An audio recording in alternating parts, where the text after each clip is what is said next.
Olá, pessoal. Meu nome é Gabriel Oliveira, sou acadêmico da Universidade Federal de Pelotas e atual vice-presidente do grupo das ligas de cardiologia do Rio Grande do Sul. Estou aqui com o Dr. Flávio Brito. Tudo bem, doutor? Tudo ótimo, Gabriel. Muito obrigado pelo convite. Prazer estar com você. Dr. Flávio, nos conte um pouquinho onde o senhor trabalha, com que especialização o senhor trabalha. Conte um pouquinho para a gente. Perfeito, Gabriel.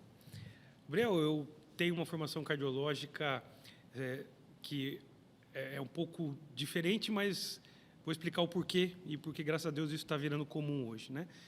Eu fiz faculdade de medicina no interior de São Paulo, na faculdade de medicina de Botucatu, fiz 2 anos de clínica médica lá e fui fazer cardiologia na Escola Paulista na Escola Paulista de Medicina, na Unifesp.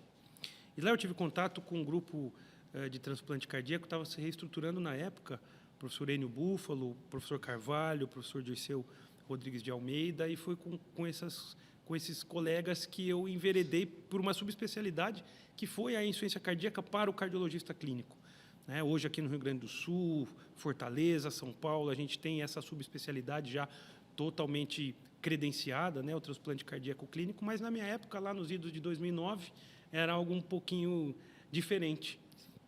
Fiquei 2 anos lá na Escola Paulista nesse serviço, e aí eu apliquei, na época, o programa Ciências Sem Fronteiras para um doutorado sanduíche de 2 anos na Universidade de Duke. E fiquei lá, meu orientador foi o professor Renato Lopes, então trabalhei com pesquisa clínica, pude ter um pouco de contato com o grupo transplantador de lá. Em 2014 eu retorno para o Brasil. Fiquei no serviço privado por 5 anos, no programa de transplante cardíaco do Hospital Israelita Albert Einstein. Fui coordenador da insuficiência cardíaca do Grupo Américas, vinculado ao Grupo Amil. E em 2019 para 20 eu resolvi voltar para o interior e hoje eu tenho a minha clínica com a família em Indaiatuba. Sou docente e responsável pelo programa de transplante cardíaco da Universidade Estadual Paulista, FMB, de Botucatu. Legal, legal. E uma especialidade muito interessante, eu acho que o senhor pega um paciente que está praticamente terminal, né, e acaba por mudar completamente o prognóstico desse paciente. Me conte um pouco o que fez o senhor escolher por essa especialidade.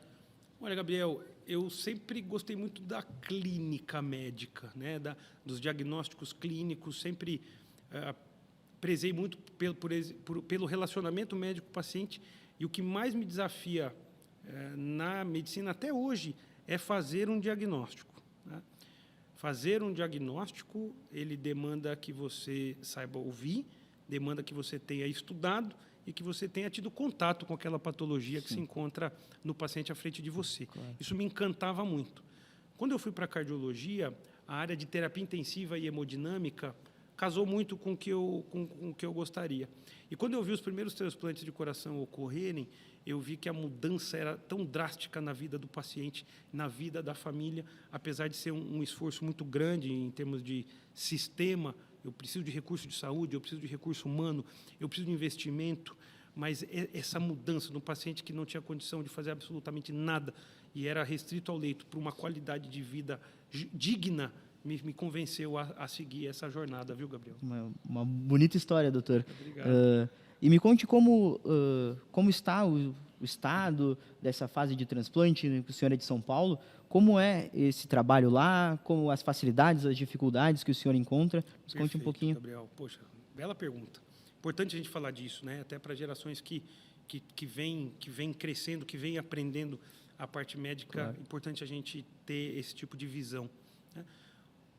Primeiro, o serviço de transplante de coração que atua no Brasil hoje tem que se esforçar muito para se manter do ponto de vista de financiamento. Sim. Quando eu falo financiamento, não é só o seu salário ou o salário do cirurgião. Claro. É um financiamento de serviço, por Sim. exemplo.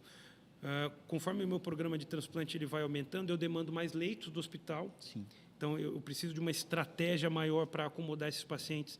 Os pacientes com insuficiência cardíaca aguardando transplante, às vezes ficam 90 dias, às vezes 6 meses no hospital, ocupando um leito. Eles têm muita intercorrência, eles precisam de hemodiálise, eles precisam de assistência ventricular mecânica. Isso demanda um investimento financeiro. Isso é o primeiro ponto. E quando a gente tem uma crise financeira em qualquer país do mundo, não estou falando só o Brasil, não, a altíssima complexidade é a primeira que sofre. Claro. Então, a gente tem dificuldade de manter os serviços ativos primeiro. Precisa de vontade política dos coordenadores, dos superintendentes, a gente precisa que os centros de transplante eles sejam algo que seja na cabeça da fonte pagadora, seja algo importante. Sim. Né? Outra questão, a gente ainda está muito aquém do número de transplantes de coração que a gente faz, porque a gente não consegue cuidar de maneira adequada dos doadores como um todo. Lógico, tem intensivistas fantásticos, serviços que cuidam bem, que fazem o diagnóstico de morte encefálica, que ressuscitam, entre aspas, volemicamente, hemodinamicamente esses pacientes, mas isso precisa se uniformizar. Né? Mas o mais fundamental é que a gente consiga organizar o nosso país, Gabriel, com centros de insuficiência cardíaca crônica que tratem o nosso paciente de maneira adequada.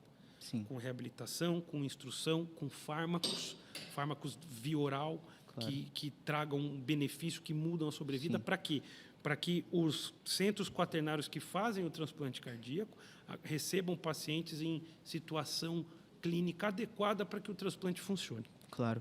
E, apesar do seu trabalho ser muito bonito, acredito que o senhor tenha muita paixão, o ideal seria que cada vez chegassem menos pacientes para o senhor ter que fazer um transplante, né? Porque os tratamentos mais adequados, quanto melhor tratado o paciente, menos ele chega na fase terminal, né, doutor? Sim. Então, é um pouco dúbio essa questão, né? É dúbio em vários aspectos, viu, Gabriel? Nesse que você colocou, eu sempre brinco nas aulas, eu digo, bom, o dia mais feliz será o dia em que eu não tiver mais subespecialidade, né?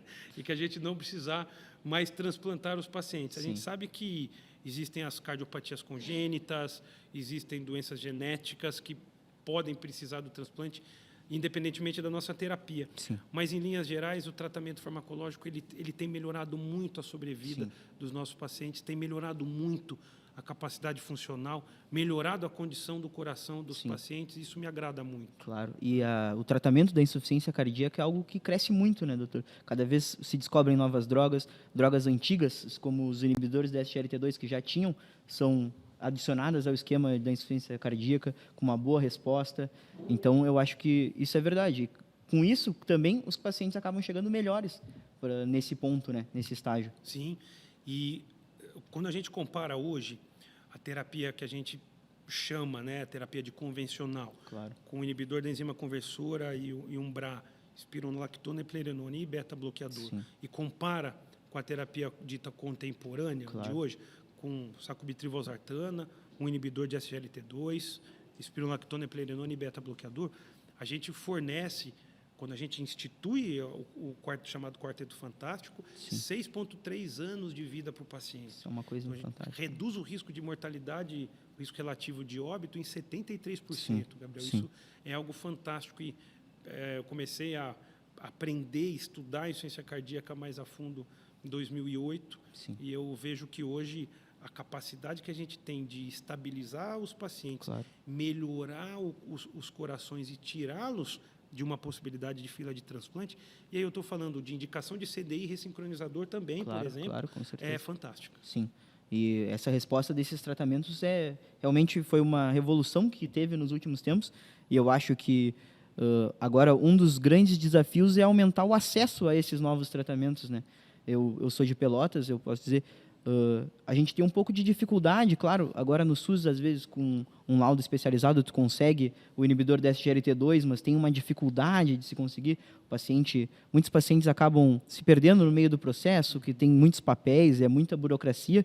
Então, eu acho que o aumento do acesso é algo bem relevante para esses pacientes. O que o senhor pensa nesse sentido? Com toda certeza, Gabriel. O pior que pode acontecer para um país é a gente estratificar níveis de terapias conforme a renda ou conforme a classe social. Confesso que no começo, quando as terapias foram publicadas, né, o estudo Paradigm, só que o butril/valsartana em 2014, os inibidores de SGLT2 mais recentemente, 2019, 2020, eu fiquei realmente com medo de uma camada da população ficar com uma terapia e a outra ficar com a outra terapia. O fato é que, por diversos cenários, o acesso ao fármaco ele tem aumentado. É importante a gente dizer que existem normas técnicas bem específicas hoje para que um fármaco seja aprovado.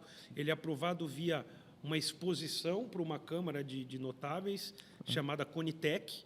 Esse fármaco submetido é avaliado, toda a sua evidência, todos os estudos clínicos robustos são avaliados e, através da avaliação da Conitec, ele entra ou não no chamado nas medicações especiais de alto custo. Então, o sacubitril valsartana entrou, então, através do preenchimento da LME, com pacientes com fração de ejeção abaixo de 35, com BNP aumentado, com sintomas, eles têm acesso, e a dapaglifosina também, como LMI para pacientes diabéticos, mas lembrar que o ministro da Saúde da gestão anterior, o Dr. Marcelo Queiroga, ele foi a última vez que se teve ingresso na farmácia de alto custo de fármacos cardiovasculares. Sim. Então, a anlodipina, o succinato de metoprolol e a dapaglifosina entraram na farmácia de alto custo e o governo subsidia esses fármacos. Então, sim, o preço talvez não seja acessível a 100% da população, sim, mas com certeza com esse subsídio aumentou na farmácia de alto custo, aumentou o acesso.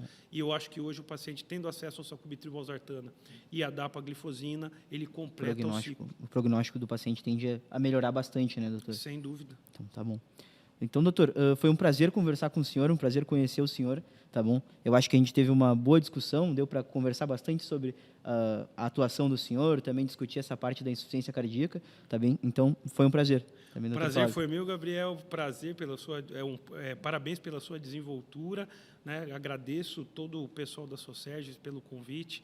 Esse congresso é fantástico e a gente tem visto que a qualidade técnica e intelectual da nossa cardiologia ela vem avançando a cada ano e isso me deixa muito feliz. Tá bom. Muito obrigado, doutor. Um abraço.